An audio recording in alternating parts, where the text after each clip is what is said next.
నమస్తే, నేను కప్పర్ ప్రసాదరావు. మీరు చూస్తున్నది అమ్మా న్యూస్. ఏది నిజం కార్యక్రమానికి స్వాగతం. ఏది నిజం కార్యక్రమంలో ముందుగా ఆంధ్రజ్యోతి దినపత్రికను చూద్దాం. ఆంధ్రజ్యోతి దినపత్రికలో ప్రధానమైనటువంటి వార్త ఏంటంటే, ఇదేం ధరణిలో జరుగుతున్నటువంటి అనేక ఇబ్బందులకు సంబంధించి హైకోర్టు చేసినటువంటి వ్యాఖ్యానం ప్రధానంగా ధరణిలో మనకు కనబడింది. ధరణిలో ఏంటంటే, ఈ ఎన్నిసార్లు చెప్పినా కూడా ప్రభుత్వం పట్టించుకోలేనటువంటి ఒక అంశంలో పోర్టల్లో లోపాలపై హైకోర్టు సీరియస్ అని చెప్పి వార్త వచ్చింది. తర్వాత ఒక్క బిట్టుపై వివాదం ఉంటే మొత్తం సర్వే నంబర్పై నిషేధం అంటూ ఇట్లా దాదాపు 20 సమస్యలను గుర్తించింది హైకోర్టు అనేది ఒక వార్త. అట్లనే గవర్నర్ ను పిలవాలని రూల్ ఉందా అని చెప్పిన హరీష్ రావు గారు హాట్ కామెంట్ చేసినారు. గవర్నర్ కు సంబంధించినటువంటి అంశం పైన అవసరమైతే పార్లమెంటు శంకుస్థాపనకు రాష్ట్రపతిని పిలిచారా, రాజకీయం చేయాలంటే ఎన్నికల బరిలో దిగండి అంటూ కామెంట్స్. బిల్లు ఆమోదించకుండా అడ్డుపడడం తగదు, రాజ్భవన్ మేము ఎందుకు వెళ్ళాలి, మీడియాతో చిట్ల తెలంగాణ రైతులను ఆదుకోవాలని చెప్పి ప్రధానికి లేఖ రాయండి, గవర్నర్ మంత్రి గంగుల సూచన వార్త కూడా వచ్చింది. అట్లనే పంటల బీమా పథకం దేశానికి మోడల్ సరే పంటల బీమా పథకం అని చెప్పి అసలు రాష్ట్రంలో పంటలు నష్టపోతే ఆదుకోవడానికి ఒక బీమా పథకం లేదు, కేంద్రం ఇచ్చినటువంటి ఫసల్ బీమాను కూడా ఉపయోగించుకోవట్లేదు, 8 ఏళ్లలో 27,500 కోట్ల నష్టం జరిగింది అని చెప్పి ఒక వార్త కూడా మనకు ప్రధానంగా ఇందులో కనపడుతుంది. తర్వాత రండి పురాణం అంటూ నిన్న ఈటలతో సహా మొత్తం చేరికల కమిటీ అంతా పొంగులేటి నివాసానికి ఖమ్మం వెళ్లి ఆయన్ని ఆహ్వానించినటువంటి ఒక వార్త కూడా ఇందులో ఉంది. ఓఆర్ఆర్ నిధులు రద్దు చేయండి, ఓఆర్ఆర్ అని చెప్పి నిన్న రేవంత్ రెడ్డి చేసినటువంటి ప్రకటన. బ్లాక్ లిస్ట్ లో ఉన్న వారికి సంస్థకు టెండర్ అని చెప్పి రేవంత్ రెడ్డి చేసినటువంటి ప్రకటన కూడా మనకు కనబడుతుంది. అట్లనే తూతు మంత్రం నిన్న బీఆర్ఎస్ కేంద్ర కార్యాలయం ఓపెన్ అయింది ఢిల్లీలో. మరి అంతకుముందు ఢిల్లీ కార్యాలయం ఓపెనింగ్ చాలా పెద్ద ఎత్తున చేస్తాము, మొత్తం జాతీయ స్థాయి నాయకులందరినీ పిలుస్తాము, హంగామా చేస్తాం ఢిల్లీలో అనుకుంటే నేను ఒక అరగంటలోనే మొత్తం కార్యక్రమం పూర్తి అయిపోయింది. కేసీఆర్ గారికి పోయి రిపేర్ కట్ చేసి దానికి మీడియాని ఆహ్వానించాలి, వచ్చిన మీడియాను కూడా బయటకు పంపినటువంటి వార్త కూడా ఒకటి కనబడుతుంది. ఇది ఆంధ్రజ్యోతిలో వచ్చినటువంటి వార్తలు. ఇకపోతే ఒకసారి మనం ఈనాడు దినపత్రికను చూసినట్టయితే ఈనాడు దినపత్రికలో ఎప్పటిలాగానే మొదటి 1-2 పేజీల్లో పెద్ద యాడ్స్, 3వ పేజీలో కూరగాయల ధరలు విపరీతంగా పెరుగుతున్నటువంటి వార్త మనకు ప్రధానంగా కనబడుతుంది. 69,000 ఎకరాల్లో దెబ్బతిన్న తోటలు, వడగళ్లతో కూరగాయల పంటలకు తీరని నష్టం అని చెప్పి ఒకటి ప్రధానమైనటువంటి వార్త. తర్వాత భారాస కార్యాలయం, హస్తిలో కొలువుదీరిన భారాస కార్యాలయం మధ్యాహ్నం 1:05 ప్రారంభించిన పార్టీ అధినేత అని చెప్పి ఒకటి. నాడు జల దృశ్యం, నేడు అద్వితీయ దృశ్యం అని చెప్పి ఒక వార్త. నా ప్రభుత్వం అంటూనే గవర్నర్ వెనుకోట అనేటువంటి హరీష్ రావు గారి స్టేట్మెంట్ కూడా మనకు ఫస్ట్ పేజీలోనే కనబడుతుంది. అట్లనే బగ్గుమన్న మణిపూర్ అని మణిపూర్ లో జరిగినటువంటి గొడవ సంబంధించినటువంటి వార్తలు కనబడుతున్నాయి. వంతుల జీవితం భారమైన హృదయం బద్దలైంది, తన చిత్తి తానే పెంచుకుని 90 ఏళ్ల వృద్ధుడి ఆత్మాహుతి అని చెప్పి సిద్దిపేట జిల్లా పుట్లపల్లిలో దారుణం అని చెప్పి ఒక వార్త మనకు చాలా హృదయ విదారకమైనటువంటి పరిస్థితి. దీనికి సంబంధించినటువంటి వార్త ఈనాడు పత్రికలో మొదటి పేజీలో ఉంది. అంటే ఖమ్మంలో చేరికల కమిటీ నిన్న ఖమ్మం వెళ్ళి శ్రీనివాసరెడ్డి గారిని అడిగినటువంటి వాళ్ళ బీజేపీ జర్మన్ అడిగినటువంటి వార్త కూడా ఒకటి మనకు కనబడుతుంది. అట్లనే చిత్తూరేపు మేనిఫెస్టో కర్ణాటకలో అనూహ్యంగా మారిన ప్రచార అస్త్రాలు, చివరిలో బజరంగ దళ్ నిషేధంతో వీటిని రాజకీయం అని చెప్పి కూడా మనకు ఇక్కడ ఈనాడులో కనబడుతుంది. చిన్నారిపై అత్యాచారం దోషికి క్షమాభిక్ష నిరాకరణ, రాష్ట్రపతి ముర్ము నిర్ణయం, ఇదొక వార్త. అంటే తుది ఉత్తర్వులకు లోబడి ఉద్యోగులకు నమోదీకరణ, హైకోర్టు మధ్యంతర ఉత్తర్వులు, పటౌడీ హౌస్ తెలంగాణకు, ఏపీ తెలంగాణ భవన్ మధ్య ఆంధ్రప్రదేశ్ కు కేంద్ర హోంశాఖ ప్రతిపాదన, గత సమావేశపు మినిట్స్ విడుదల అని చెప్పి కూడా ఒక వార్త మనకు కనబడతా ఉంటుంది. ఇందులో ఇంపార్టెంట్ గా మనము చూస్తే గడువు ముగిసింది, సేకరణ మిగిలింది. అంటే ధాన్యం సేకరణకు సంబంధించి ఇంకా గడువు అయితే ముగిసింది కానీ ఇంకా సేకరణ పూర్తి కాలేదు అనేటువంటి వార్త కూడా మనకు ఈనాడు దినపత్రికలో మనకు ప్రధానంగా కనబడుతుంది. ఇంకా వెలుగు దినపత్రికను చూద్దాం. నయా గడిలు అని చెప్పి వెలుగు దినపత్రికలో ప్రధానమైనటువంటి వార్త ఏంటంటే, పబ్లిక్ సొమ్ముతో కట్టిన భవనాలు నిషేధాజ్ఞలు అని చెప్పి జనాన్ని రానియరు, మీడియాని అనుమతించరు, అడుగడుగునా కంచెలు పోలీసు బలగాలు, ప్రగతి భవన్ నుంచి సెక్రటరీ దాకా ఇదే తరీకా అని చెప్పి ఒక ప్రధాన వార్త కూడా ఒకటి మనకు కనబడుతుంది. అట్లనే ఓఆర్ఆర్ స్కామ్ లో కేటీఆర్, అంటే నిన్న మనం అనుకున్నాం కదా ఓఆర్ఆర్ కి సంబంధించి 1000 కోట్ల స్కామ్ జరిగింది, అందులో కేటీఆర్ హస్తం ఉందని చెప్పి రేవంత్ రెడ్డి చేసినటువంటి ఆరోపణ. మా పార్టీలోకి రండి, పొంగులేటి శ్రీనివాసరెడ్డికి బీజేపీ చేరికల కమిటీ ఆహ్వానం, వాళ్ళ ఇంటికి పోయి చేరికల కమిటీ అంతా కూడా ఆయన్ని ఆహ్వానించినట్టుగా మనకు కనబడతా ఉంటుంది. అట్లనే అదే గవర్నర్ బిల్ వాళ్ళని రాజ్యాంగంలో ఉందా, మణిపూర్ లో అగ్నిగుండం, గవర్నర్ బిల్ రాజ్యాంగం ఉందని చెప్పి హరీష్ రావు కామెంట్. ఇది కూడా ప్రధానంగా మనం చూసినాం. మణిపూర్ లో జరిగినటువంటి ఒక పెద్ద గొడవ, అంటే 2 కులాల మధ్య జరిగినటువంటి ఎస్టీ వ్యతిరేకులకు సంబంధించినటువంటి ఎస్టీ కాలంలో మధ్యన జరిగిన గొడవ కూడా ఒకటి వచ్చింది. కర్ణాటక ఎన్నికల బదిలో 22 మంది నేరచరితులైనటువంటి వార్త కూడా ఒకటి మనకు ప్రధానంగా వెలుగు దినపత్రికలో కనబడుతుంది. ఇక మనం సాక్షి దినపత్రికను చూసినట్టయితే సాక్షి దినపత్రికలో కూడా వెన్ను విరగని వరి, ఇది చాలా ప్రధానం. ఏంటంటే రైతు ఆటుపోట్లను తట్టుకోవడం కోసం ఈ ప్రకృతి వైపరీత్యాలను తట్టుకునే విధంగా వరి వంగడాన్ని కొత్తగా రూపొందించినటువంటి ఒక వార్త. ఇది కొద్దిగా రైతులకు ఆనందాన్ని కలిగించేటువంటి వార్త. వడగాలు ఎదురుగాలను తట్టుకునే వంగడాలు అని చెప్పి దేశీ రకాలను అభివృద్ధి చేసి సిద్ధం చేస్తున్న వ్యవసాయ వర్సిటీ అని చెప్పి కూడా ఒక వార్త వచ్చింది. ఇది కొద్దిగా రైతులకు ఊరటించేటువంటి వార్త అని చెప్పొచ్చు. రాజకీయాలు ఇష్టమైతే బీజేపీలో చేరండి అని చెప్పి గవర్నర్ పైన కొద్దిగా ఘాటుగానే హరీష్ రావు స్పందించినటువంటి వార్త. హస్తినలో గులాబీ అడ్డ బీఆర్ఎస్ కార్యాలయం ప్రారంభించినటువంటి వార్త కూడా మనకి ఇలా కనబడుతుంది. ధరణితో సమస్య పెరిగాయని చెప్పి హైకోర్టు నిన్న చేసినటువంటి కామెంట్ కూడా మనకు సాక్షి దినపత్రికలో కనబడుతుంది. ఇంకా ఒకసారి మనం నమస్తే తెలంగాణ దినపత్రిక చూసినట్టయితే, నమస్తే తెలంగాణ దినపత్రికలో హస్తినలో ఆత్మగౌరవ పతాక అంటాడు హస్తినలో. ఇది కూడా మనకు బీఆర్ఎస్ కార్యాలయానికి సంబంధించినటువంటి అంశం. రెజిడర్లపై జులుం అని చెప్పి నేను ఢిల్లీలో రెజిడర్లు ధరిస్తుంటే అక్కడ జులుం ప్రదర్శిస్తున్నారనేటువంటి వార్త. తెలంగాణ గవర్నర్ వెనుకోటు అని చెప్పి హరీష్ రావు గారు చేసినటువంటి కామెంట్ కూడా మనకు ప్రధానంగా కనబడుతుంది. తెలంగాణలో గోదాములు దేశంలోని బెస్ట్ అని చెప్పి ఇంకొక వార్త. వాళ్ళు సర్టిఫికేట్ ఇచ్చుకొని రాసుకున్నటువంటి వార్త కూడా ఒకటి ప్రధానంగా. గీతా కార్పొరేషన్ చైర్మన్ గా పల్లె రవికుమార్ అని చెప్పి ఒక వార్త. సుందరగిరి పాలసిరి అని చెప్పి వ్యవసాయానికి ప్రత్యామ్నాయంగా పాడి అభివృద్ధి అని చెప్పి ఒక వార్త కూడా మనకు నమస్తే తెలంగాణ దినపత్రికలో కనబడుతుంది. వీటిపైన ముఖ్యంగా మనం చర్చిద్దాం. ఈ చర్చలో పాల్గొనడానికి విశ్లేషకులు శ్రీనివాస్ గారు, అలాగే సీనియర్ జర్నలిస్ట్ కృష్ణమూర్తి, బిహెచ్పి అధికార ప్రతినిధి రామవింతల శశిధర్, వీళ్ళందరూ కూడా మన ప్రస్తుతం సిద్ధంగా ఉన్నారు లైన్ లో. ముందుగా శశిధర్ గారు, కర్ణాటకలో కాంగ్రెస్ పార్టీ ఇచ్చినటువంటి మేనిఫెస్టో కొంత గందరగోళానికి దారితీసింది. బజరంగ్ దళ్ ని నిషేధించాలని చెప్పి చేసినటువంటి కాంగ్రెస్ పార్టీ మేనిఫెస్టో ప్రకటన దేశవ్యాప్తంగా చర్చనీయాంశం. ఎందుకు బజరంగ్ దళ్ ని నిషేధించదు? ఒకవైపు పిఎఫ్ఐ అంటే ఈ ముస్లింలలో ఉగ్రవాదానికి పాల్పడుతున్నటువంటి పిఎఫ్ఐని నిషేధిస్తున్నాం. బజరంగ్ దళ్ ను నిషేధిస్తే ఎందుకు ఇంత రాద్ధాంతం చేస్తా ఉన్నారు? గోవాలో రామసేనను కూడా నిషేధిస్తూ ఉత్తర్వులు వచ్చినాయి. మరి రామసేన బజరంగ్ దళ్ కి ఎందుకు అనేటువంటి విమర్శలు వస్తా ఉన్నాయి. ముందుగా శశిధర్ గారు, మీరు దీనిపైన స్పందించండి. ఎందుకు బజరంగ్ దళ్ నిషేధిస్తే ఇంత గొడవ చేస్తా ఉన్నారు? నిషేధ పరిస్థితి. కాంగ్రెస్ పార్టీ ముస్లిం సంతుష్టీకరణటువంటి రాజకీయాలు పరాకాష్ఠకు చేరింది. అందుకే తన మేనిఫెస్టో లోపల బజరంగ్ దళ్ ను నిషేధిస్తామని చెప్పి నిస్సిగ్గుగా ప్రకటించుకున్నారు. ఇవాళ దేశానికి స్వాతంత్రం వచ్చినప్పటి నుంచి కూడా కాంగ్రెస్ పార్టీ తర్వాత రాజ్యాంగంలో సెక్యులర్ అనేటువంటి ఒక పదాన్ని జోడించి చేస్తుంది ఏంటంటే, హిందూ వ్యతిరేక భావజాలాన్ని, హిందూ వ్యతిరేక రాజకీయాలను తనే ఛాంపియన్ అనుకొని ముందుకు పోవాలని అనుకుంటున్నది. ఇవాళ మనం చూస్తున్నాం ఈ సంతుష్టికరమైనటువంటి రాజకీయాలు కాంగ్రెస్ పార్టీ మొదటి నుంచి ఎట్లా చేస్తుందో. ఇవాళ వాళ్ళు వందే మాతరాన్ని పైనే నిషేధం పెట్టినటువంటి చరిత్ర కాంగ్రెస్ పార్టీకి ఉన్నది, హిందూ వ్యతిరేక భావజాలంతో. ఈ దేశాన్ని మతం పేరు మీద 3 ముక్కలు చేసినటువంటి చరిత్ర కాంగ్రెస్ పార్టీది. అటువంటి పార్టీ వల్ల హిందుత్వం మీద, హిందూ భావజాలం మీద, ఈ దేశం యొక్క మూలాల మీద మొదటి నుంచి కూడా విషంగా చిమ్ముతా ఉంది. మనం చూసినాం, హిందూ తీవ్రవాదం అనేటువంటి పదాన్ని ఉపయోగించారు. యూపీఏ 1, యూపీఏ 2 ప్రభుత్వం లోపల భారతదేశం యొక్క మూలాల మీద, ఈ సంస్కృతి మీద హిందూ తీవ్రవాదం అనేటువంటి పదాన్ని భారత ప్రభుత్వమే, అంటే పాకిస్తాన్ ఏదైతే మాట్లాడుతుందో ఆ మాటలు వల్ల కాంగ్రెస్ నోటి నుంచి వస్తున్నాయి.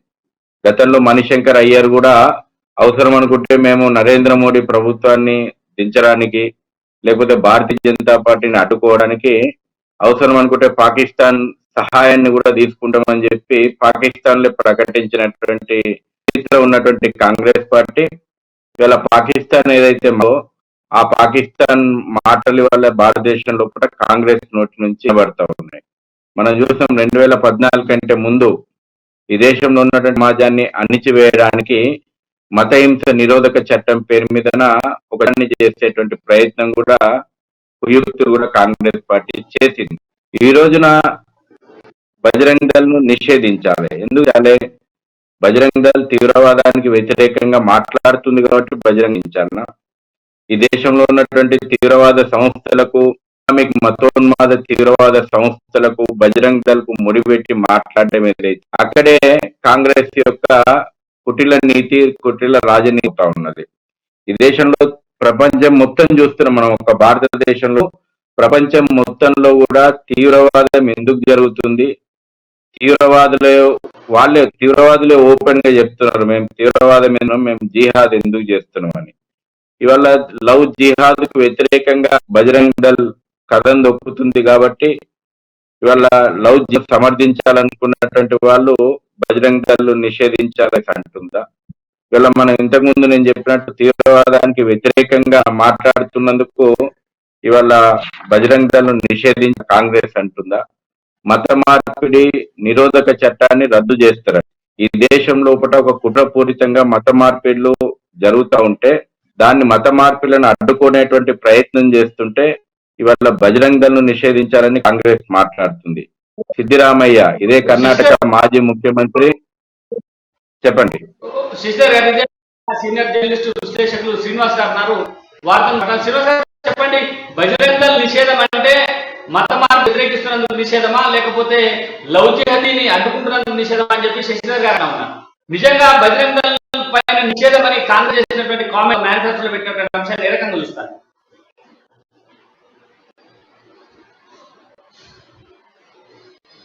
మొదటి నుంచి కూడా కులాలని మతాలని అడ్డం పెట్టుకుని రాజకీయం చేయటం సాధారణం అండి. వినపడుతుందండి నా మాట? హలో, కులాలని మతాలని పెట్టుకొని రాజకీయం చేస్తున్నారండి, ఇది తప్పండి. అభివృద్ధి ప్రాతిపదిక ప్రజా సమస్యల్ని ప్రాతిపదికగా రాజకీయం నడపాలండి.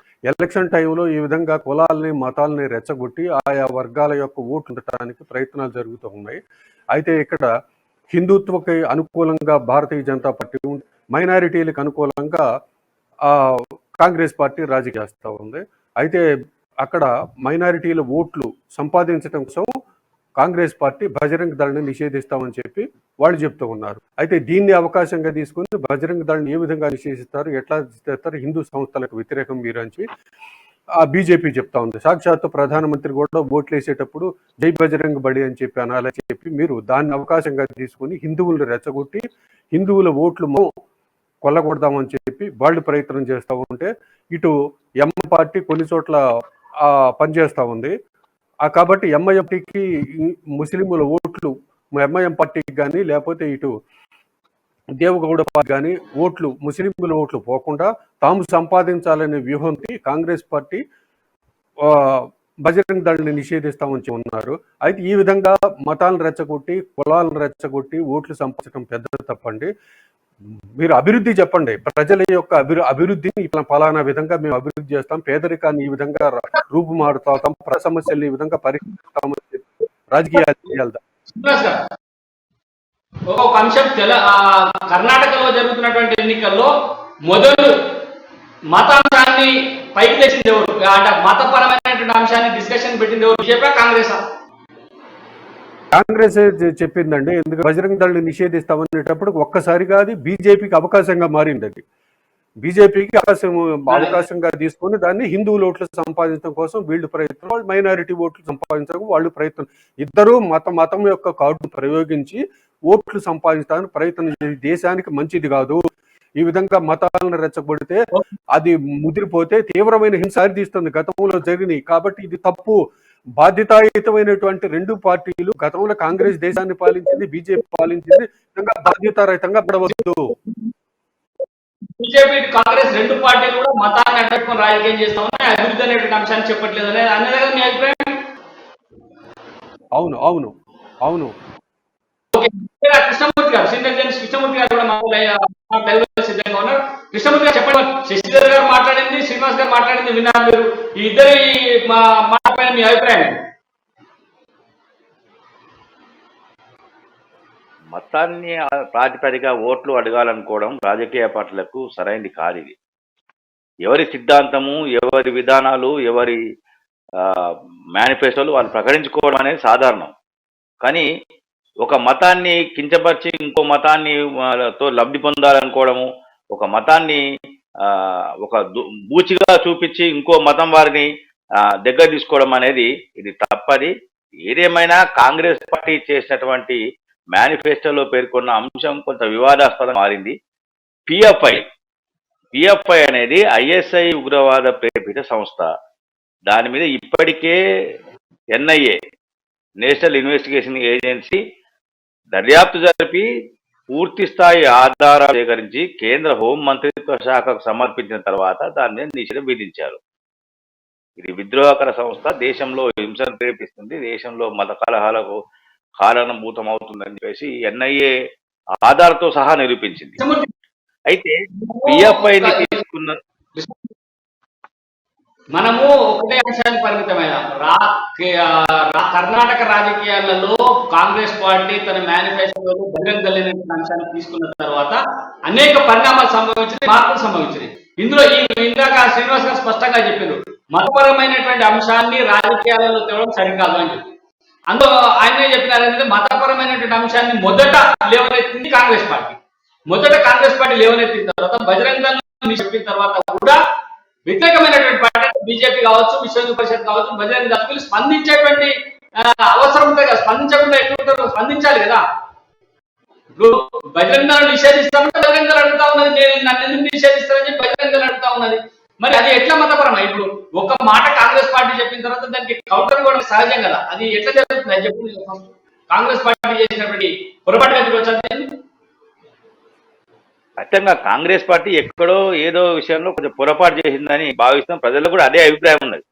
కానీ దీన్ని ఇదే ఎన్నికల్లో మొత్తం పోయింది. కర్ణాటకలో వీళ్ళు ఇంటికి 1 లీటర్ పాలు ఇస్తాము, పాల ప్యాకెట్ పంపిస్తామని, వాళ్ళేమో మేము పాల ఉత్పత్తిని పెంచుతాము అని వాళ్ళు ఏదైతే చెప్పారు ఇవన్నీ వెళ్ళిపోయినాయి. ఇక అయిపోయింది. రిజర్వేషన్లు వేస్తే అన్నీ పక్కన అయిపోయినాయి. ఇప్పుడు వచ్చినటువంటి ఎన్నికలు సమీపిస్తున్న నేపథ్యంలో, అంటే ఈ రోజు 5వ తారీఖు, ఇంకొక 2-3 రోజులు అయితే 3 రోజులు అయితే 8వ తారీఖు క్లోజ్ అనుకుంటాను నేను. అయిపోతుంది. అక్కడ ప్రచారం ముగించే సమయంలో ఇది తీసుకురావడం అంటే అభివృద్ధి అంశాన్ని కానీ 2 పార్టీలు కూడా మేనిఫెస్టోని పక్కకు పెట్టేసినాయి.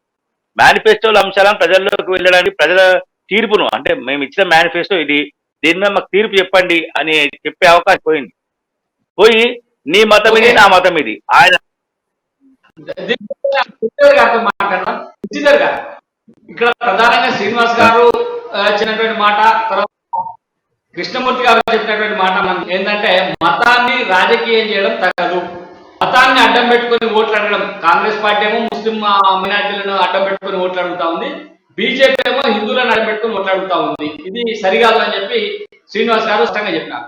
మీరు చెప్పండి, మరి విశ్వ హిందూ పరిషత్ గా మీరు పూర్తిగా భారతీయ జనతా పార్టీ బహిరంగ పెట్టదలుచుకున్నారు, బీజేపీ కాంగ్రెస్ చేసినటువంటి ఒక అంశాన్ని తీసుకొని విశ్వ హిందూ పరిషత్ దేశవ్యాప్తంగా హిందువులను రెచ్చగొట్టేటువంటి కార్యక్రమాన్ని తీసుకుందాం. ప్రసాద్ గారు, మొదటగా నేను హిందుత్వాన్ని మతంతో ముడిపెట్టి మాట్లాడను.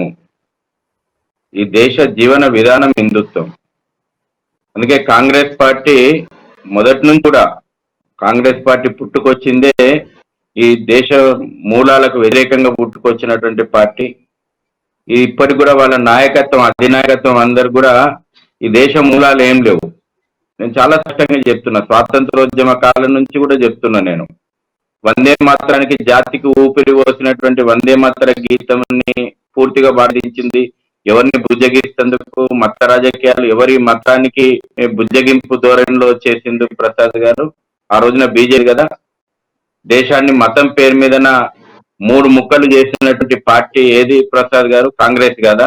ఆ రోజున భారతీయ జనతా పార్టీ లేదు కదా. ఇవాళ కూడా మనం అనేక విషయాలు చూసుకుంటే, మొన్నటికి మొన్న కాంగ్రెస్ అధినాయకుడు కాశ్మీర్కు పోయేసేసి మళ్ళీ అధికారంలోకి వస్తే 370 ఆర్టికల్ను పునరం అని ప్రకటన చేసిన రాహుల్ గాంధీ ఎవరిని దేశ ప్రధానాలను దృష్టిలో పెట్టుకొని మళ్ళీ 370 ఆర్టికల్ పునరుద్ధరిస్తా అని చెప్తున్నాడు. లేకపోతే ముస్లిం సంతుష్టీకరణ రాజకీయాలను దృష్టిలో పెట్టుకొని 3 ఆర్టికల్ పునరుద్ధరిస్తా అని చెప్తున్నాడా? 370 ఆర్టికల్ పైన కాశ్మీర్లో హిందువుల పైన, కాశ్మీరీ పండిట్ల పైన మారణ హోమం జరిగిందో మొన్న కాశ్మీర్ ఫైల్స్ వచ్చిన తర్వాత దేశం కళ్ళకి కదా. కొంతకాలం ఆపొచ్చి మీడియా బయట ప్రపంచానికి, ఒక గుత్తాధిపత్యంలో ఉన్నటువంటి మీడియా బయట ప్రపంచానికి చూపెట్టలేకపోయి ఈ రోజు కాశ్మీర్ లో గత చరిత్ర మొత్తం కూడా మన కళ్ళకు గట్టినట్టు కాశ్మీర్ లో జరిగే మారణ హోమాలు బయటకు వచ్చినాయి కదా ప్రసాద్ గారు. ఎవరు మత రాజకీయాలు చేస్తా ఉన్నారు? కర్ణాటక లోపల మైసూర్లో దసరా ఉత్సవాలు చాలా బ్రహ్మాండంగా అయింది. కానీ మేము మైసూర్ దసరా ఉత్సవాల కంటే ఘనంగా లోపల హిందువుల పైన ఊచకోతలకు పాల్పడినటువంటి టిప్పు సుల్తాన్ ఉత్సవాలు ఘనంగా చేస్తామని బాహాటంగా నిస్సిగ్గుగా ప్రకటించినటువంటి కాంగ్రెస్ ది మత రాజకీయమా? ఇవాళ మేం చేస్తున్న జాతి కోసం, సంస్కృతిని కాపాడడం కోసం మేము పనిచేస్తున్నటువంటి మత రాజకీయమా? పరమ పూజ్య హిందువులకు నడిచే దైవంగా భావించే కంచి పరమాచార్యను ఎవరు అరెస్టు చేసిండ్రు? ఎవరిని వెగిస్తేందుకు అరెస్టు చేసిండ్రు? స్వయంగా ప్రణబ్ ముఖర్జీ ఆనాడు ఈ దేశానికి సేవలు అందించినటువంటి కాంగ్రెస్ లో అత్యున్నతమైనటువంటి స్థానంలో నాయకున్నటువంటి ప్రణబ్ ముఖర్జీ గారు చెప్పారు కదా, ఈ దేశంలో మత మార్పిడి వస్తున్నారు అన్నటువంటి కారణంతో కంచి పరమాచార్యను ఇంత యొక్క ఆధ్యాత్మిక గురువు నడిచే ప్రత్యక్ష దైవంగా భావించేటువంటి కంచి పరమాచార్య పైన అక్రమ కేసులు పెట్టి అరెస్టు చేసింది ఇది మత రాజకీయమా? ఇది సంతుష్టికరణ రాజకీయం కాదా అనేటువంటి విషయం నేను అడుగుతున్నాను. ఇవాళ మతం పేరు మీద రాజ్యాంగం వద్దని చెప్తున్నా. రాజ్యాంగం ఆ రోజు రాజ్యాంగ సభల్లో చర్చించిన తర్వాత కూడా రిజర్వేషన్లు అనేటువంటిది మతపరమైనటువంటి రిజర్వేషన్లు ఇస్తే దేశం మరో విభజనకు పునాది వేసినట్టయితుంది. ఇప్పటికీ దేశం మూల్యం చెల్లించుకుందని చెప్పి రాజ్యసభ ముక్త కంఠంతో మతపరమైనటువంటి రిజర్వేషన్లు రేకిస్తే మళ్ళీ మేము పోటీలు పడి ముస్లింలకు మేము అధికారంలోకి వస్తే 12%, మేము అధికారంలోకి వస్తే 14% రిజర్వేషన్లు ఇస్తామని మతపరమైనటువంటి రిజర్వేషన్లను మళ్ళీ తీసుకొచ్చి మళ్ళీ మరో విభజనకు పునాదేస్తామని ప్రయత్నం చేస్తున్నటువంటి కాంగ్రెస్ ది మతపరమైన రాజకీయమా? సంతుష్టికరమైనటువంటి రాజకీయమా? ఈ దేశం కోసం, ఈ సంస్కృతిని కాపాడడం కోసం పోరాడుతున్నటువంటిది మాది మతపరమైనటువంటి రాజకీయం. గతంలో తీవ్రవాదాన్ని అణిచివేయడానికి కఠినమైనటువంటి చట్టాలు, అటువంటి చట్టాలను కూడా వ్యతిరేకించి పరోక్షంగా తీవ్రవాదాన్ని పెంచి పోషించినటువంటి కాంగ్రెస్ పార్టీ దేశ ప్రయోజనాలను పెట్టింది.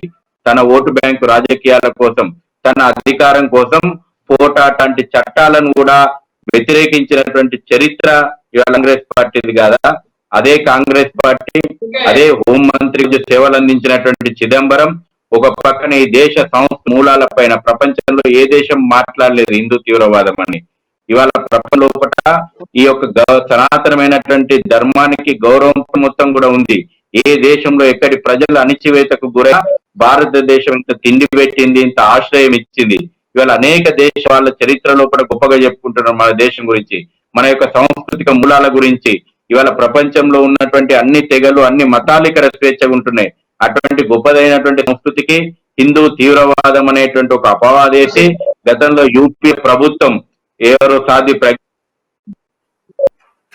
శశిధర్ గారు ఒక ప్రశ్న చెప్తుంది. మీరు ఇది చెప్తా ఉన్నారు, బజరంగ్ దళ్ దేశంలో ఇలాంటి అంటే మన సంఘ వ్యతిరేక కార్యక్రమాలు పాల్పడలేదా? అల్లర్లు జరిగినటువంటి అల్లర్లకు బజరంగ్ దళకి ఏం బాధ్యత లేదా? అంటే పిఎఫ్ఐ ఏ రకమైనటువంటి కార్యక్రమాలు చేస్తా ఉందో అదే రకమైనటువంటి కార్యక్రమాలు బజరంగ్ దళ్ చేస్తుంది అని చెప్పి కాంగ్రెస్ చెప్తా ఉంది. పిఎఫ్ఐకి బజరంగ్ దళకి తేడా ఏంటి? ఇలా పిఎఫ్ఐ ని బజరంగ్ దళ్ ను ముడిపెట్టి చర్చ పెట్టిరు కదా. ఇవాళ నేను అడుగుతున్న, గతంలో ఇదే కాంగ్రెస్ ప్రభుత్వాలు ఉన్నప్పుడు, నేను అందుకే అదే చర్చ పెడుతున్నా, మీరు మళ్ళీ నన్ను డిస్టర్బ్ చేశారు. యూపీఏ 1 ప్రభుత్వం ఉన్నప్పుడు, యూపీఏ 2 ప్రభుత్వం ఉన్నప్పుడు సాధ్వి ప్రజ్ఞా సింగ్ తో పాటు, అదే విధంగా కల్నల్ పురోహిత్ తో పాటు అనేక మంది హిందూ సాధుల మీద అక్రమ కేసులు బనాయించి ఇవాళ పాకిస్తాన్, అమెరికన్ ఇంటెలిజెన్స్ వాళ్ళు రిపోర్టు బయట పెట్టారు. పాకిస్తాన్ కరాచీ కేంద్రంగా జరిగినటువంటి ఉగ్రవాద కుట్రలను తీసుకొచ్చి హిందూ సంస్థలకు అంటగట్టి హిందుత్వ తీవ్రవాద పదాన్ని సాక్షాత్ ఆనాడు ఉన్నటువంటి హోంమంత్రి చిదంబరమే ఈ దేశంలో ఉన్నటువంటి జాతీయవాద సంస్థల పైన, హిందుత్వం పైన విషయం కక్కే ప్రయత్నం చేశారు. 10 ఏళ్ళు వాళ్ళ గవర్నమెంట్ ఉంది కదా, వాళ్ళ ప్రభుత్వం ఉన్నప్పుడే వివరణ జరిగినాయి కదా, వాళ్ళ ప్రభుత్వం ఉన్నప్పుడే, కాంగ్రెస్ ప్రభుత్వం ఉన్నప్పుడే కోర్టున జరిగింది కదా. ఎందుకు మరొక సాక్ష్యం కూడా మీరు ముందు కోర్టు ముందర పెట్టలేకపోయినరు? ఎందుకు ఒక కేసులో కూడా ఇవాళ నిరూపించలేకపోయినరు? ప్రసాద్ గారు, ఒకటి మాత్రం చాలా స్పష్టము, ఈ దేశ మూలాలను మనం హిందుత్వాన్ని తీవ్రవాదంతో ముడిపెట్టి మనం మాట్లాడకూడదు. ఇంత అవసరం, ఆకలైనటువంటి వాళ్ళకి అన్నం పెట్టినము, ఆశ్రయం కోరొచ్చినటువంటి వాళ్ళకి ఇంత ఆశ్రయం ఇచ్చినాం మనం. ఇదే కాంగ్రెస్ ప్రభుత్వం లోపల ఇవాళ నేను మత రాజకీయాల గురించి మాట్లాడుతున్నాను. ఈ దేశాన్ని మతం పేరు మీద 3 ముక్కలు చేసినటువంటి కాంగ్రెస్ యూపీఏ 1 ప్రభుత్వం అధికారంలో ఉన్నప్పుడు మన్మోహన్ సింగ్ మాట్లాడతారు, ఈ దేశ వనరుల మీద మొదటి హక్కు ఉంటుందని మాట్లాడలేదా? ఈ దేశ ప్రధానమంత్రి హోదాలో ఉన్నటువంటి మాట్లాడిన మాటలు కదా, మన్మోహన్ సింగ్ మాట్లాడినటువంటి మాటలు మనం వినలేదా? ఇది మత రాజకీయం అని అంటాం. యాసిన్ మాలిక్ లాంటి వాడిని హిందువుల మీద ఉచ్చకోత కోసినటువంటి వాళ్లకు పిఎంఓలకు పిలిచి డిన్నర్ ఇచ్చి మత రాజకీయాలు చేసినటువంటి చరిత్ర కాంగ్రెస్ పార్టీది. ఇట్లా చెప్పుకుంటూ కాంగ్రెస్ పార్టీ చరిత్ర వల్ల చాలా పెద్దది. సెక్యులర్ ముసుగు లోపల పార్టీ చేస్తుంది. ఈ ఓటు బ్యాంకు రాజకీయాల కక్కుర్తి కోసం అనేక రాజకీయ ఏంటంటే ఇవాళ హిందుత్వ వ్యతిరేక రాజకీయాలు చేస్తున్నారు ముసుగు. అందుకే నేను ఇవాళ ఏంది సెక్యులరిజం అని అంటున్నాను. అసలు సెక్యులరిజం ఏంది?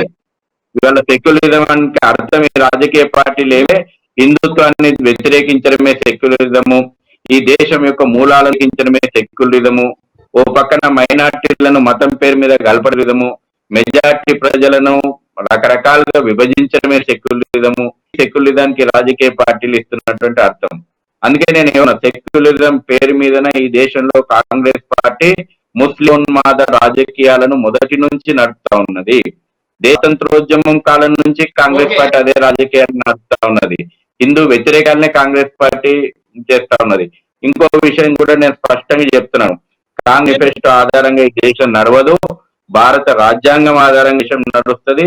మేము భారత రాజ్యాంగానికి లోబడి ప్రజాస్వామ్యయుతంగా పనిచేస్తున్నటువంటి సంస్థ. మేము మా నినాదము సేవ సురక్ష సంస్థ. విశ్వ హిందూ పరిషత్ మేము గత అనేక సంవత్సరాలుగా మేము పనిచేస్తున్నాం. రామ జన్మభూమి ఉద్యమం అప్పుడు కూడా నిషేధం పెట్టిర్రు, ఏమైంది? ఇవాళ మేము ఈ దేశ ప్రజల యొక్క ఆకాంక్షను శశిధర్ గారు శ్రీనివాస్ గారితో మాట్లాడాను. శ్రీనివాస్ గారు, శశిధర్ గారు స్పష్టమైనటువంటి ఒక మాట చెప్పారు. కాంగ్రెస్ మేనిఫెస్టో విధానం ప్రకారం దేశం నడవు, భారత రాజ్యాంగం ప్రకారమే భారతదేశం నడుస్తుంది అని చెప్పినారు. కాంగ్రెస్ అంటే మొదటి నుంచి కూడా కాంగ్రెస్ సంతుష్టీకరణకు పాల్పడుతుంది. తర్వాత ముస్లింలను దగ్గర తీసుకోవడానికి, హిందువులను దూరం పెట్టడానికి కాంగ్రెస్ ప్రయత్నిస్తుంది స్పష్టంగా చెప్పినారు. దీనిపై మీ కామెంట్ ఏంటి? కాంగ్రెస్ పార్టీ కొంత మైనారిటీలకు అనుకూలంగా ప్రవర్తించి వాళ్ళ పట్ల పక్షపాతం చూపిస్తున్నమాట వాస్తవం. అంటే మొదటి నుంచి వీళ్ళు మైనారిటీల పట్ల పక్షపాతం వాళ్ళ ఓట్ల కోసం చేస్తున్నారు కాబట్టి హిందుత్వ ప్రాతిపదిక బీజేపీ రాజకీయాలు చేయటం మొదలుపెట్టిందండి. ఈ విధంగా ఒకళ్ళు మైనారిటీ వర్గాలను ఎత్తన పెట్టుకుంటే ఇంకొకళ్ళు బీజేపీ హిందుత్వవాదాన్ని నెత్తన పెట్టుకుందండి. అయితే ఈ విధంగా సమాజంలో ఒక వర్గాన్ని నెత్తన వేసుకొని వాళ్ళ ఓట్లు సంపాదించాలని ప్రయత్నం చేయటం తప్పులేదు, కానీ వాళ్ళని విపరీతంగా రెచ్చగొట్టి సమాజంలో హింసను ప్రేరేపించే విధంగా మాటలు మాట్లాడటం, చేష్టలు చేయటం ఇది మంచి పద్ధతి కాదు. సంయమనం పాటించాలి. చెప్పేటటువంటి మాటల్ని జాగ్రత్తగా మాట్లాడాలి. ఒక నాయకులు మాట్లాడుతున్నారంటే అది కొన్ని లక్షల మంది, కోట్ల మంది మీద ప్రభావం చూపిస్తుంది. ఆయా వర్గాలని మత ప్రాతిపదికన చీల్చి వాళ్ళని రెచ్చగొట్టి మాట్లాడుతూ ఉండటం వల్ల దేశంలో మత కలహాలకు తావిచ్చే అవకాశం ఉంది.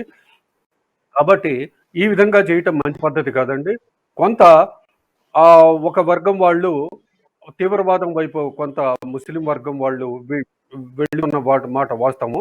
అయితే దానికి ధీటుగా మనం కూడా హింస పాల్పడదాం, దానికి ధీటుగా హింసాత్మక కార్యక్రమాలు చేపడదామని చెప్పి కొన్ని హిందుత్వ వర్గాలు ప్రయత్నించడం చాలా పెద్ద తప్పండి. ఆ విధంగా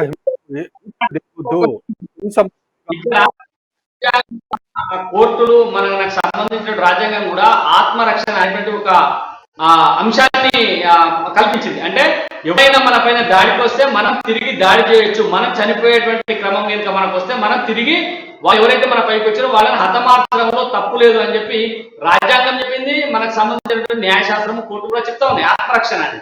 మరి ఇది ఒకవైపు మరి బాంబులేసి దాడులు చేస్తా ఉంటే ఇంకా చూస్తూ శాంతి మాత్రం పట్టించడం అవసరమా? ఆత్మరక్షణ కోసం తిరిగి ధైర్యంగా ఎదుర్కోవడం అవసరమా? చెప్పండి శ్రీనివాస్ గారు. ఆ విధంగా ఒకళ్ళు వచ్చి మన మీద దాడి చేయటము, మనం తిరగబడి వాళ్ళ మీద దాడి చేయటం, చంపటము, ఇది ఏ వ్యవస్థ? ఇది ఎటు తీసుకెళ్తున్నారు? ఇది ప్రజాస్వామ్య? పోలీసులు ఏం చేస్తున్నారు? పోలీసులు అడ్డుకోవాలి, దీనికి మనం అడ్డుకోవటం కాదు.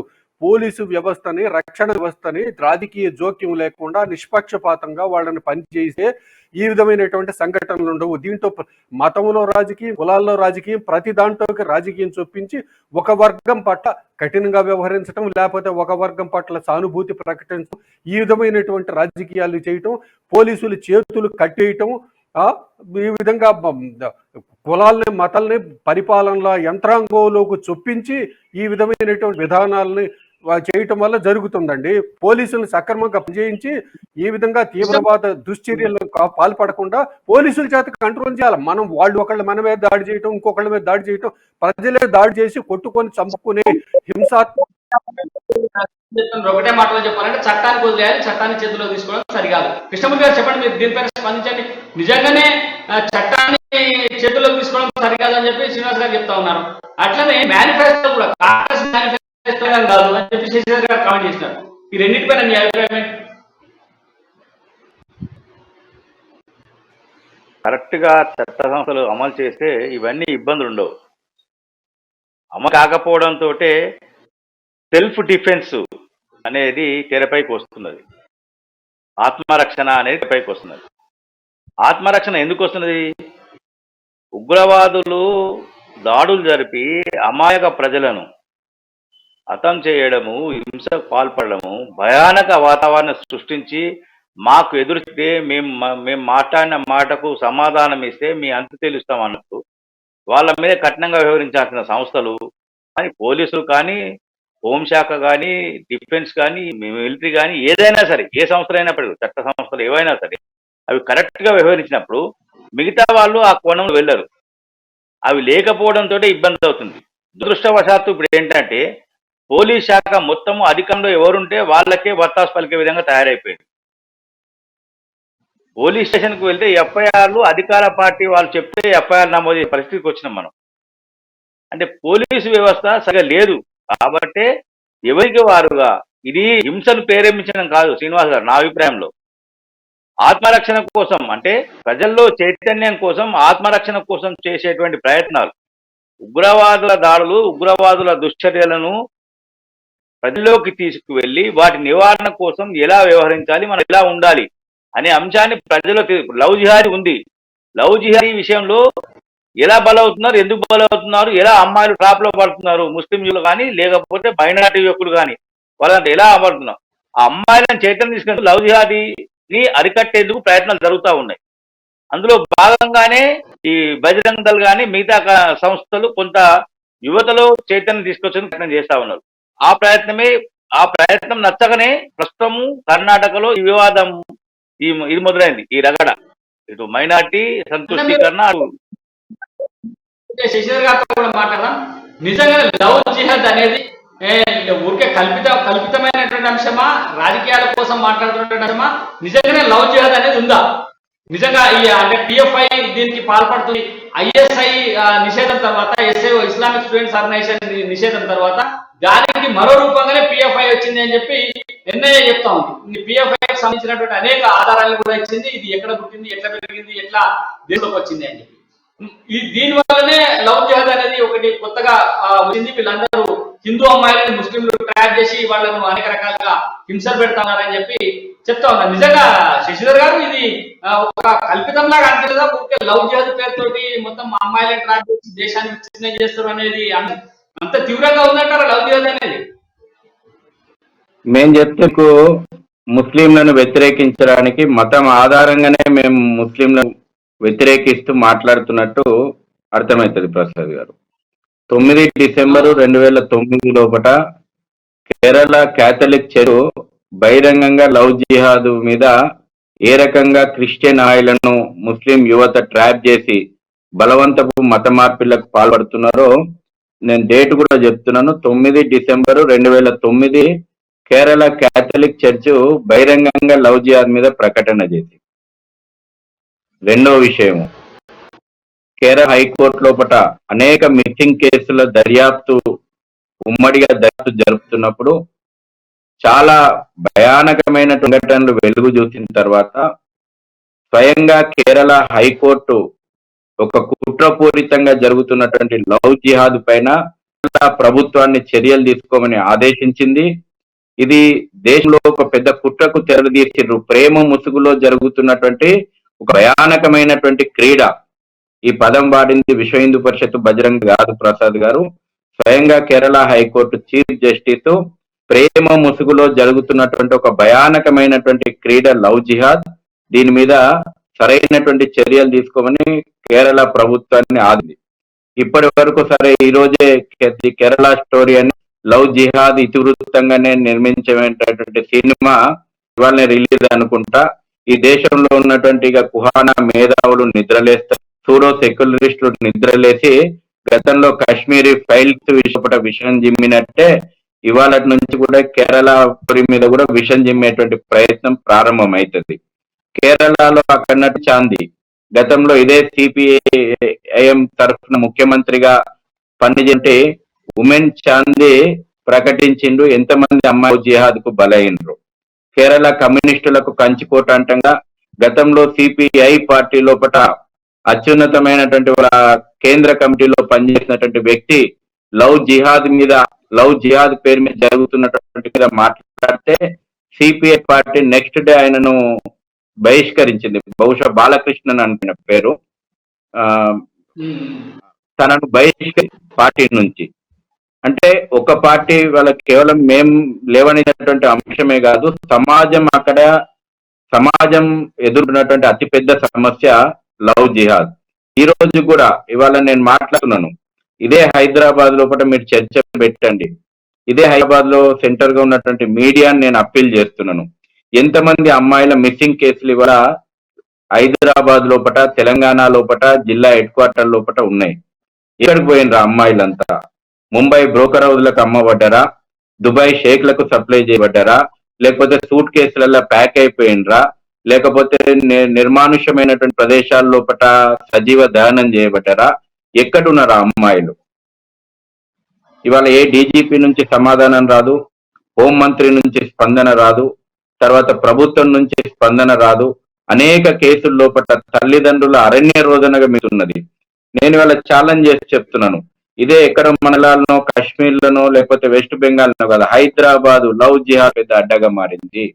వేలాది మంది అమ్మాయిల మిస్సింగ్ ఇవాళ హైదరాబాద్ లోపల ఉన్నాయి. ఒక్క కేసుల లోపల కూడా ఈ పోలీసులు ఎందుకు అమ్మాయిలకు రక్షణ కల్పిస్తలేరు? చెప్పాలి, వాళ్ళ ప్రభు సమాధానం చెప్పాలి. ఈ మీడియాను కూడా నేను అప్పీల్ చేస్తున్నాను. వేలాది నేను తెలంగాణ వచ్చిన తర్వాతనే నేను అడుగుతున్నాను, తెలంగాణ రాష్ట్రం చేసుకున్నాకనే బంగారు తెలంగాణకు అని మాట్లాడే ఈ తెలంగాణనే ఎంతమంది హిందూ అమ్మాయిలు మిస్ అయినరు? వాళ్ళకి ఏమైనాయి? వాళ్ళ బతుకులు ఎక్కడ ఉన్నారు? వాళ్ళు ఏ రకంగా ఉన్నారా లేదా?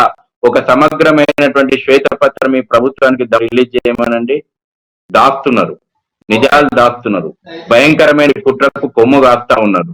ఎందుకు కొమ్ము కాస్తున్నారంటే వీళ్ళందరూ కూడా ఈ తుకుడే గ్యాంగుల వెనకాల నిలబడేటువంటి శక్తులు ఇవాళ మన దురదృష్టం ప్రభుత్వాలను ఎలగబెడతా ఉన్నారు.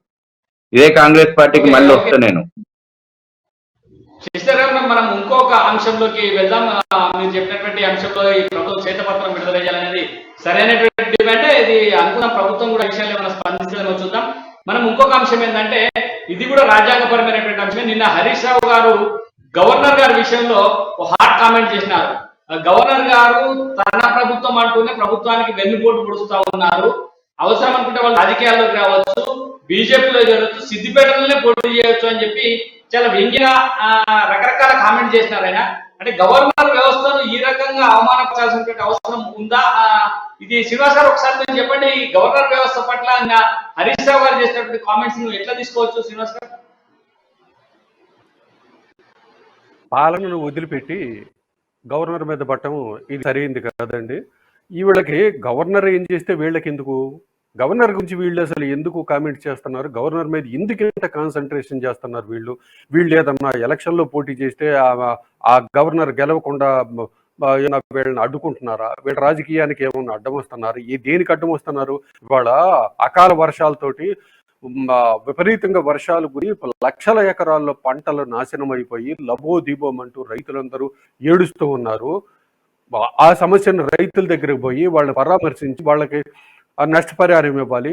ఇంత నెల దాటిపోయింది. గత నెలలో ముఖ్యమంత్రి జిల్లాల పర్యటనకు వెళ్ళి ఎకరానికి 10,000 ఇస్తామని చెప్పారు.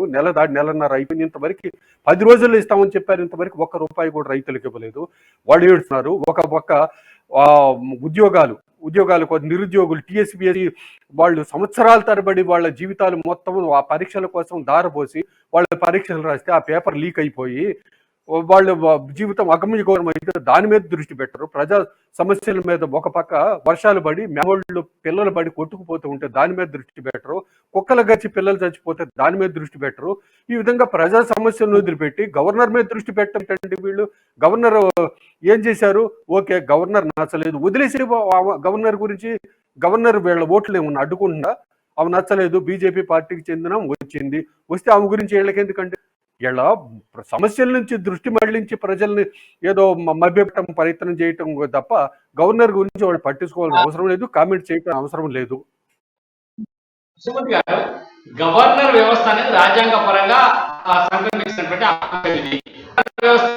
వద్దు అనుకున్నారు, సాధ్యం కాదు. ఎందుకంటే మొత్తం భారతదేశానికి సంబంధించిన అంశం కేంద్రం తీసుకోవాల్సిన నిర్ణయం కాబట్టి. మరి ఇక్కడ వీళ్ళు గవర్నర్ని అడిగడుగున అవమానపరుస్తుంది. నిన్న హరీష్ రావు గారు మాట్లాడినటువంటి మాటల్ని చూస్తే చాలా విచిత్రంగా అనిపించింది. వీళ్ళకి ఇంత గవర్నర్ మీద ఇంత ద్వేషం ఎందుకు? చెప్పండి, ఎక్కడ వచ్చిందని. హరీష్ రావు గారు తన స్థాయిని మర్చి మాట్లాడేది నేను అనుకుంటాను. నిన్న ఆయన మాట్లాడింది ఏంటి? ఒక గవర్నరు రాష్ట్ర ప్రథమ పౌరురాలు, రాజ్యాంగబద్ధంగా ఆమె నియమితులయ్యారు, రాష్ట్రపతి ఆమెను నామినేట్ చేశారు అన్నప్పుడు వారికి ఇవ్వాల్సిన గౌరవం ఇవ్వాలి. వారు ఏదో అన్నారు, వీరు ఏం మాట్లాడతారు? వందే భారత్ ట్రైన్ ప్రారంభిస్తే రాష్ట్రపతిని పిలిచారా అని అడుగుతారు. ఇది వీళ్ళ స్థాయి. అంటే వీళ్ళకున్న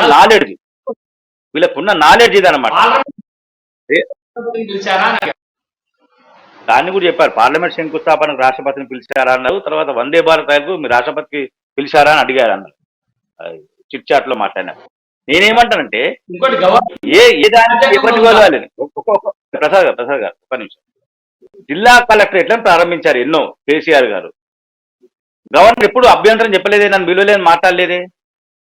గవర్నర్ ఎప్పుడు కూడా నన్ను జిల్లా కలెక్టర్ కార్యాలయాలు ఓపెన్ చేస్తున్నారు, నన్ను విలువలేదు, నాకు ఆహ్వానించలేదు, నన్ను ఆహ్వానం పలకడం లేదు. ఎన్నో విషయాలలో ఎన్నోసార్లు సీఎం కేసీఆర్ ఎన్నో ప్రభుత్వ కార్యక్రమాలను ప్రారంభించారు. ఏ విషయంలో వాడు మాట్లాడలేదు. సచివాలయం అనేది ప్రజలకు సంబంధించినటువంటి విషయము. గవర్నర్ కు అంటే రాష్ట్ర పరిపాలనకు ఒక కేంద్ర బిందువు సచివాలయం అనేది. యూకన్ కార్నర్ మారుమూలకు ఈ సచివాలయం నుంచి వెళ్లే మార్గదర్శకాలే ప్రతి మారుమూల ప్రాంతాల్లో అమలయ్యేటువంటి కార్యక్రమం. ఇక్కడ చట్టాలను అమలు చేసేందుకు సచివాలయం ఉన్నది. ఆ చట్టాలకు తుది నిర్ణయం తీసుకునేది ఎవరు? గవర్నర్. మరి గవర్నర్ గారు దాన్ని పిలవకపోతే ఎలా? దాన్ని విస్మరించి అంటే అటెన్షన్ డైవర్షన్. ఇప్పుడు శ్రీనివాస్ గారు చెప్పినట్టుగా పంట రైతుతో నష్టపోయిన పంట రైతులను పరామర్శించరు. అక్కడ వెళ్ళనీకి ఇబ్బంది, ఎందుకంటే రైతాంగం తిరగబడి కొట్టే పరిస్థితి ఉన్నది. మార్కెట్ కమిటీలను సందర్శించరు, ధాన్యం కొని వెళ్ళగలుగుతుందని.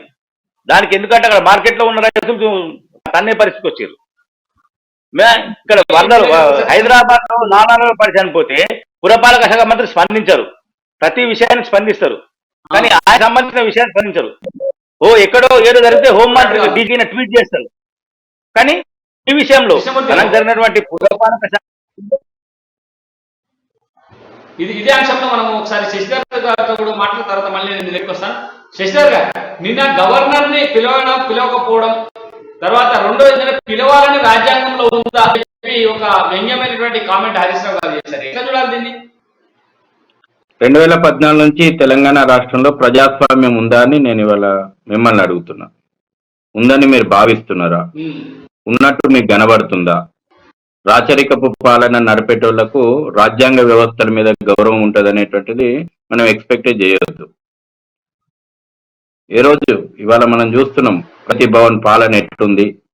కాబట్టి వాళ్ళు ఈ తెలంగాణకు మా కుటుంబం సొత్తు, తెలంగాణకు మేము రాజరిక కుటుంబం అనేటువంటి భావనలో KCR and company, KCR and కుటుంబం ఉన్నారు. కాబట్టి తెలంగాణ ప్రజలు, మేధావులు ఉద్యమాల గడ్డ పరాకాష్ఠకు చేరింది.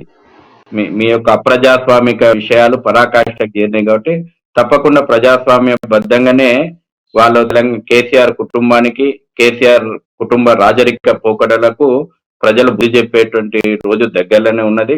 నేను వాళ్ళు అందుకే చాలా స్పష్టంగా అంటున్నాను, వాళ్ళొక గవర్నర్ మీదనే కాదు, అసలు ప్రజాస్వామ్యం మీద కూడా నమ్మకం లేదు. ఎవరికన్నా ఆన్సర్ వాళ్ళు ఏ వ్యవస్థ కన్నా జవాబుదారా? హైకోర్టుకు అనేక విషయాల లోపల ప్రభుత్వం సమాధానం చెప్పలేదు, గవర్నర్ కు సమాధానం చెప్పదు ప్రభుత్వము. అదేవిధంగా ప్రజలకు ఇవాళ అధికారంలో కాగానే మమ్మల్ని ప్రశ్నించడానికి ఎవరు ఉండొద్దని ధర్నా చౌక్ పైన మీద నిషేధం పెట్టినటువంటి ఘనత ఈ ప్రభుత్వానిది. ఎవరు ప్రశ్నించొద్దు. ఇవాళ ప్రజలకు జవాబుదారి కాదు, లేకపోతే పాలనకు జవాబుదారి కాదు, గవర్నర్ కు జవాబుదారి కాదు, న్యాయ వ్యవస్థకు జవాబుదారి కాదు. మాది ఒక కుటుంబము, మాది ఒక రాజ కుటుంబము.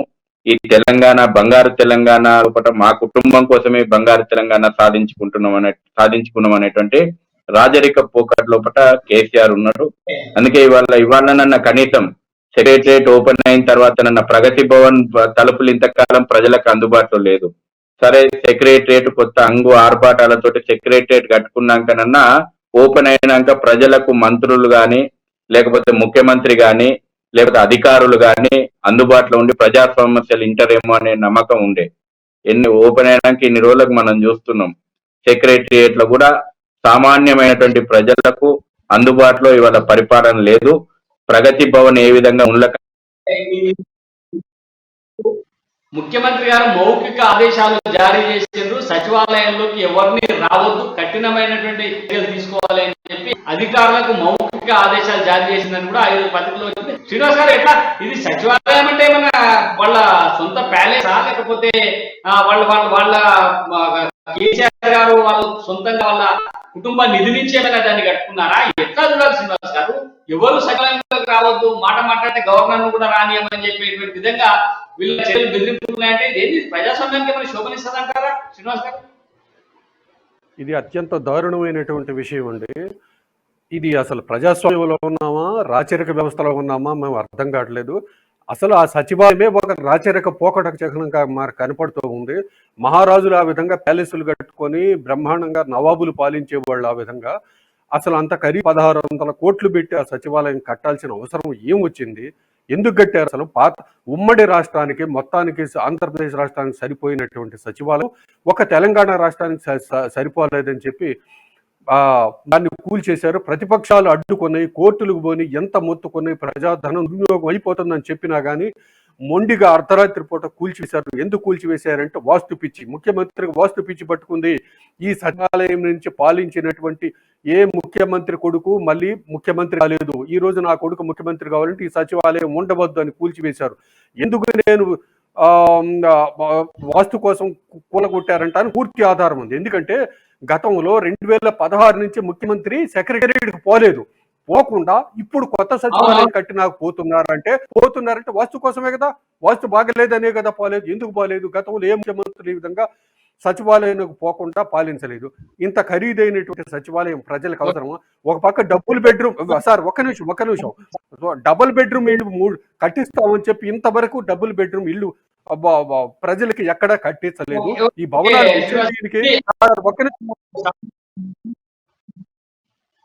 చెప్పండి. ఆ డబుల్ బెడ్రూమ్ ఇల్లు కోసం కట్టించలేదు.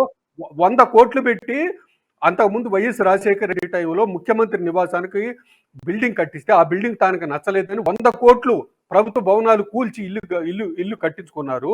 అంతకుముందు ముఖ్యమంత్రులు సొంత ఇళ్లలో ఉంటే ఇతనికి సొంత ఇల్లు ఉండి సొంత ఇంట్లో ఎందుకు పాలన చేయట్లేదు?